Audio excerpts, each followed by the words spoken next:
Hey everybody, it's Jordan. Hello, and Trulyn. And we just saw Nosferatu, the remake, in theaters. It came out on Christmas Day. That's why we couldn't see it at first. But yeah, it was really good. And we're going to give a movie review. Yes. So we're going to split it up into 4 categories, starting with plot, acting, yep, then cinematography, then scariness. And I don't think we're gonna rate out of 10 because I was honestly so good that I wouldn't really feel good about rating out of 10. So I'm just gonna say what I liked. And if anything comes to mind that I think could be improved upon, maybe I might mention it. Right. Okay, so starting out with the plot. To preface, neither of us have seen the original Nosferatu. I had no idea what it was about going into it. I kind of knew because like it's kind of like thrown about like pop culture, like it's a really popular like silent film made in 1922, and so like I kind of knew like a lot of the like plot elements, and I knew what the bad guy looked like, but there was a lot of stuff that I didn't know and a lot of stuff that I obviously learned from watching this one. So I didn't really know the plot that much, but assuming like I know that since this is a remake, the plot isn't entirely original, like that's kind of assumed, but since we haven't seen the original, I'm going to approach this like it's a completely original plot made by the writers, so I'm just going to give them the praise even if it's not entirely their own plot.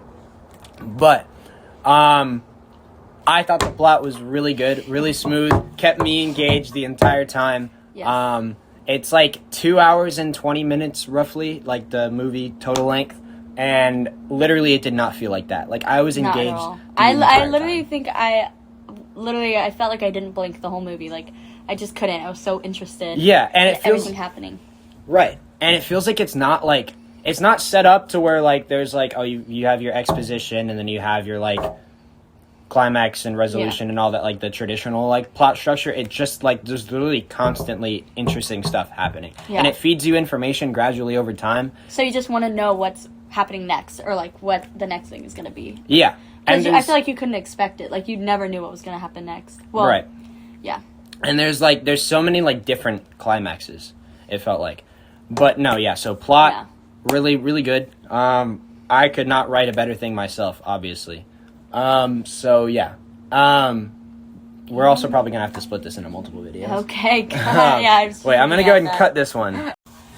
So we also forgot to mention that the dialogue was really good too. It was so good, and I thought that kind of transitioning into our next topic, that the way the actors presented next topic is acting. The dialogue was really good. Like I was so interested. Yeah. And I think sometimes with period pieces like that, the dialogue can get kind of boring, but that is not how it was with this movie. The whole time I was interested in what everyone had to say. Like, guys, when I tell you this whole movie, my ears were peeled.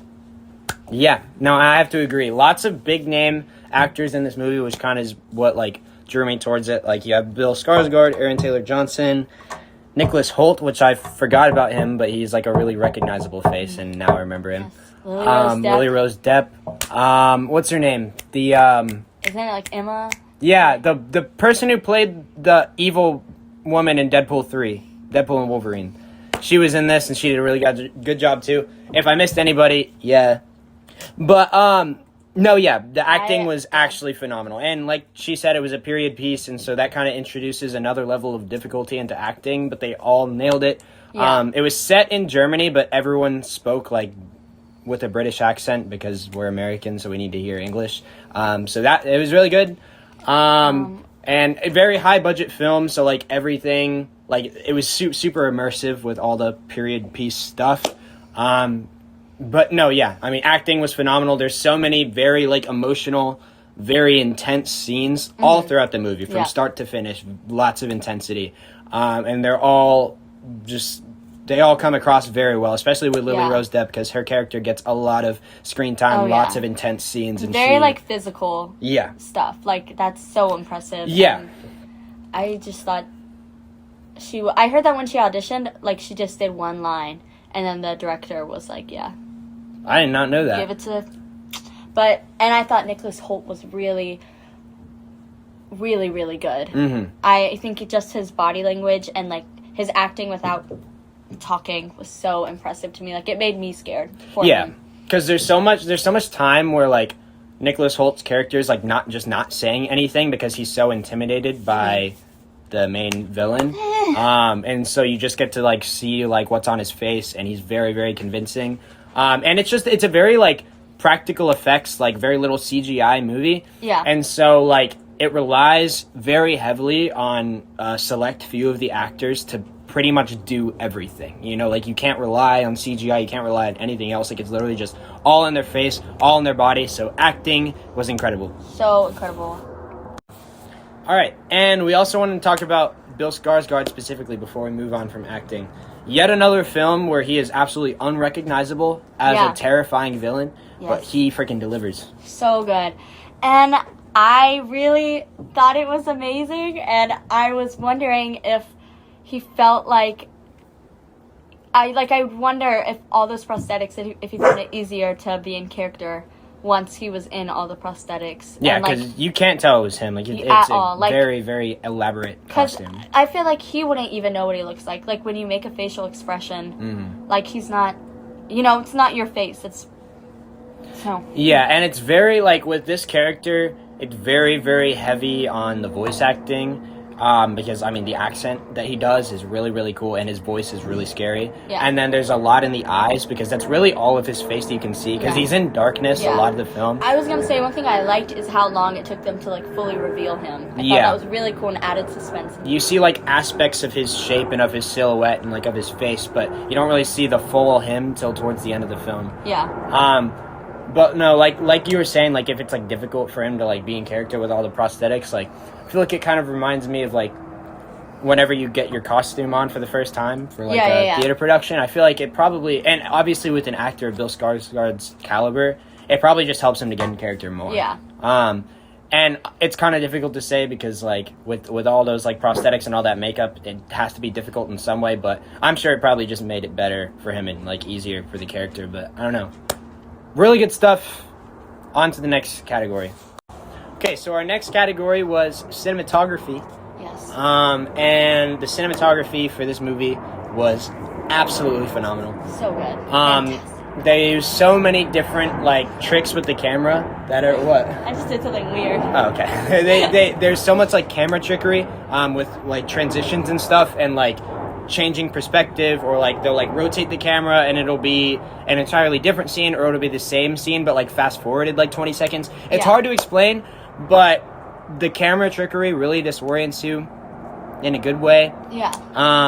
And it's like that's just one aspect of the cinematography. So I think I like what you said before about like the color and everything, and I did think it was so cool how they did the like parts of it in black and white and then other parts of it not, but the way they grade, like you said, the way it's graded, like you can't even really tell. Yeah. It's not like harsh. It transitions well into one another. Yeah, the color grading. Fantastic. And the lighting was really cool. I really liked the lighting with Lily Rose Depp's character. How it'd be like all darkness and then just her face. And then opposite with the main bad guy. It'd be all darkness. I thought it was very cool. And we were talking about the hands before, like paying homage to the original movie was really cool, and I liked the part where the whole hand was reaching over the whole town. Yeah, very cool. Yeah, so cinematography, very, very, very good. I think I mentioned earlier that it's a very heavily like practical effects focused movie, not that much CGI, and where there is CGI, you probably just wouldn't notice. So I really love that. That's always really cool. Definitely calls for a higher budget, but it always translates really well. They definitely, like, if they didn't pay their makeup artists a fortune, that's crazy because they did so good. Yeah. But yeah, no, I mean, cinematography, like, it ticked all the marks for a good artistic film. And, you know, like she was saying with, like, the hands and stuff, that's a very, like, a very famous aspect of the original Nosferatu movie. That they kind of paid homage to. And no, yeah, like she was saying too with the color grading, because we filmed a take of this and it failed and something happened to it, so we actually filmed this whole thing, but now we're refilming it, so we don't know what we said and what we haven't said. But color grading, really good. You know, some of it was black and white, some of it wasn't, but the whole movie had just a very intense, gloomy feel that was created by that color grading. But I think it's so amazing when a movie just by the filming can stress you out. Like nothing else, just the way it's filmed. Yeah. And I think before we finish talking about cinematography, I don't know if this probably isn't part of it, but music played a big part of the scariness of this film. And hold on, we have to do another clip. Anyway, so the music, don't know if you can hear that plane up there, but the score for this film was really, really good, really intense. But I think what stood out to me the most was when they chose to cut the music. You know, there are many, many like completely silent scenes in this film, which you're going to have a lot of those in any horror movie, but they definitely make use of those at very opportune times. So yeah, I mean the score, it's not only like the score is not just scary though. Like it's not like your traditional slasher film where like all the music's just like scary. Like it's got everything. It fits every single vibe that's presented in the movie. So very good job there, but especially like heavy emphasis on when the music just completely cuts and just leaves the viewer in suspense because everything's silent for a while. Yeah, I agree. All right. And the final category of what has been an amazing Nosferatu film review. Perfect review. Is scariness. Because at the end of the day, this is a horror movie. And while movies can't just be reduced to the genre that they intend to take part in, this is a horror movie and it's supposed to scare you. And that it does. Oh, yes. Very, very, very good amount of scariness in the movie. Like I was saying with the practical effects, there's a lot of gore, but not in excess. Yeah. Like I feel like the gory scenes are pretty brief, and it's kind of what you would expect from a film that's kind of trying to echo, like older horror movies. Because I mean, you definitely had some really good, really gory horror movies like in the 1900s and like the start of the modern film era. But they definitely were more limited in the scope of like the gore that they present. And this movie kind of echoes that by having really brief but very intense gore scenes that just contribute to the plot. Like nothing's in excess. But yeah, the scariness is really good. You've got a handful of jump scares, but you also have, and none of them are cheap jump scares. Like all of them, like they have anticipation, they have significance, but there's also a handful of places where you would expect a jump scare and nothing happens. And I always love those. Yes, I thought it was really nice. And I think what scared me the most was just the anticipation and the stressfulness. Like, you feel the characters. Yeah. And you just feel their stress. Yeah, lots and lots of suspense throughout the film. And like you said, on the practical effects were really... And also, I feel like the realism of it with the rats and everything was really... Yeah, because there were lots of rats in the film. But, what's it called? I had something I forgot. A big theme in the movie too is just the intimidation created by the main villain. I forgot his name. Count Orlok. Yes. There's lots and lots of intimidation just like surrounding his character, and that's one of the major themes of the movie, is that you really feel for the people that are in his presence. Like, he is terrifying, and for a large portion of the movie you don't know what his motives are. You don't know exactly like even what he looks like entirely. Yeah. But he's just very, very intimidating. Bill Skarsgård absolutely knocks it out of the park with his character. And obviously, like, Nicholas Hoult, like, for the scenes where it's just Nicholas Hoult and Bill Skarsgård in Count Orlok's castle. Yeah. Lots and lots of intimidation and just, like, evil bad guy aura just, like, felt penetrating the screen. Wise words. Yeah. I couldn't have said it better myself. Yeah. So, this brings the conclusion of what has been yet another Jordan and Trulyn review. We review food, we review movies, and upon request, we may review more things in the future. Who knows? But yeah.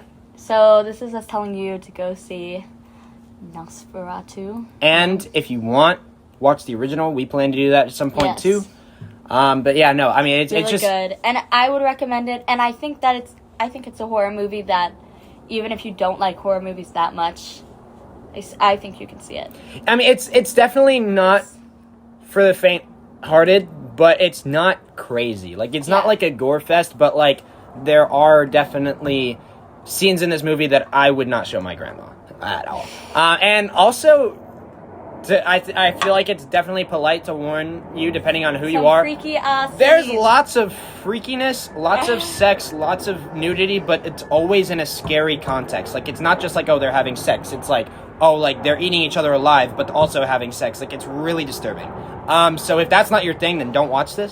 So yeah, I personally wouldn't say this is for everybody, but I thought it was an incredible film. Yeah. It's been so long since I've seen something of this quality in theaters, and it was just a really pleasant surprise. So, go see it. Go see it. It's really good. Yeah.